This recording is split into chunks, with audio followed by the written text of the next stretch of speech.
खरं तर ज्यांनी आपलं रक्षण करायला हवं ते जर आपला जीव घेत असतील तर? हो, असंच काहीसं घडलं तमिळनाडूमधील सथानकुलम इथं.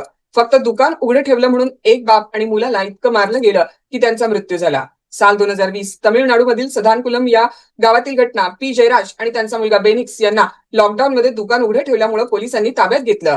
पण पोलीस स्टेशनमध्ये जे घडलं ते भयानक होतं. रात्रभर अमानुष मारहाण, गंभीर जखमा आणि काही दिवसातच दोघांचा मृत्यू झाला. देशभर संताप उसळला आणि तपास सोपवण्यात आला सेंट्रल ब्युरो ऑफ इन्व्हेस्टिगेशनकडे. 6 वर्षानंतर कोर्टाचा मोठा निर्णय आला. मदुराई कोर्टानं निकाल दिला. 9 पोलिसांना फाशीची शिक्षा सुनावण्यात आली आणि कोर्टानं स्पष्टपणे सांगितलं की हा जो मामला आहे, ही जी केस आहे ती रेअरेस्ट रेअर केस आहे. जे रक्षणासाठी आहेत त्यांनीच हत्या केली तर ही अत्यंत गंभीर बाब आहे. आणि म्हणूनच या केसमधनं आपल्या समोर आले ते महत्वाच्या गोष्टी म्हणजे कस्टोडियल व्हायलन्स म्हणजे मानवी हक्काचा भंग आहे.